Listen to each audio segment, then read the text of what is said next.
اللہ کے نبی جانتے ہو یہ کون ہے؟ یہ بد نصیب بدبخت کون ہے؟ میں نے کہا کون؟ کہا یہ سود خور، آپ کی امت کے سود خور ہے۔ یہ سود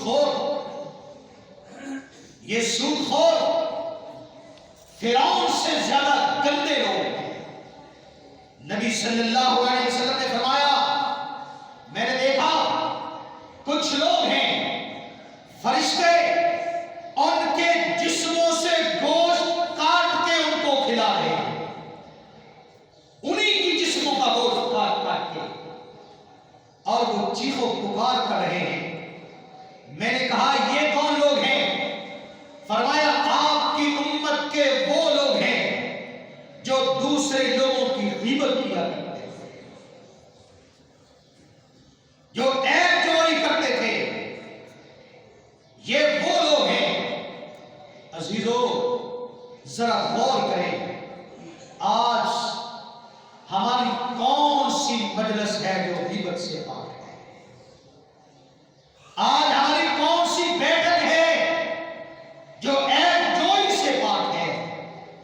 نبی صلی اللہ علیہ وسلم نے فرمایا، میں جنت کے پاس سے گزر رہا تھا، مجھے شدید اور عجیب و غریب قسم کی خوشبو آئی، ایسی تیز خوشبو، ایسی نفیس خوشبو، اتنی بہترین خوشبو میں نے نہیں سنی۔ جبریل نے کہا، اللہ کے نبی یہ نفیس خوشبو جانتے ہو کہاں سے آ رہی ہے؟ میں نے کہا بتلائیے۔ فرمایا یہ فرعون کی بیٹی کی کنگھی پٹی کرنے والی لونڈی کی خوشبو کے محل کی خوشبو ہے۔ اللہ یہ نہیں دیکھتا کہ کون کتنا بڑا ہے۔ فرمایا لا ينظر اللہ الی صورکم و اموالکم، اللہ نہ تمہاری شکلوں کو دیکھتا ہے کہ تم کتنے خوبصورت ہو، نہ تمہارے مالوں کو دیکھتا ہے کہ تم ارب پتی ہو یا کروڑ پتی ہو، وَلَٰكِن يَنظُرُ اللَّهُ إِلَىٰ قُلُوبِكُمْ وَأَعْمَالِكُمْ، اللہ دلوں کو دیکھتا ہے اور اعمال کو دیکھا کرتا ہے۔ پھر نبی صلی اللہ علیہ وسلم نے فرمایا اس کو یہ محل کیسے ملا؟ فرمایا ایک دن فرعون کی بیٹی کی کنگھی پٹی کر رہی تھی، ہاتھ سے کنگھی گری، اس نے کہا بسم اللہ، اللہ کا نام لے کر کنگھی اٹھائی۔ فرعون کی بیٹی پوچھتی ہے کس کا ذکر تو نے کیا ہے؟ اس نے کہا میں اپنے رب کا۔ اس نے کہا تم میرے بات کو رب نہیں مانتی ہو؟ کہا نہیں مانتی، میں تو خالق ارض و سما کو رب مانتی ہو۔ بات فرعون تک پہنچی، فوراً اسے گرفتار کیا گیا اور ایک آگ کا علو جلایا گیا، اس کے اوپر دیگ رکھی گئی، اس میں تیل ڈالا گیا اور اس کے بچوں میں سے ایک ایک کو پکڑ کے اس میں ڈالا گیا۔ ایک بچے کو ڈالتے وہ اس کی آنکھوں کے سامنے بالکل بھن جاتا، دوسرے کو ڈالا جاتا۔ پوچھتے بتاؤ رب کو چھوڑتی ہو یا نہیں چھوڑتی؟ اس نے کہا جب سمجھ آ جاتی ہے تو پھر چھوڑا نہیں جاتا۔ آخری بیٹا چھاتی کے ساتھ لگا ہوا دودھ پینے والا، جب اس کو کھینچا تو ماں تھی، دل پر ہاتھ پڑا، آسمان کی طرف نگاہ اٹھائی اور منہ سے ہائے نکلی۔ وہ بیٹا دودھ پینے والا، اللہ نے اس کو گویائی دی۔ اس نے کہا ماما یہ جس کو تم آگ دیکھ رہی ہو، رب کی قسم ہے کہ آگ نہیں ہے، یہ تو جنت ہے۔ کھود جاؤ، ڈرنے کی بات نہیں۔ اس کو توحید پر جلا دیا گیا اور اللہ نے آپ کے لیے آپ کے نبی کو اس کا وہ عظیم محل دکھایا۔ آئیے اپنے آپ کو توحید پر کاربند کر لیں۔ توحید جنت کی چابی ہے، لا الہ الا اللہ یہ جنت کی چابی ہے، اس کے بغیر کسی کے لیے بھی جنت کا دروازہ نہیں کھل سکتا۔ وآخر دعوانا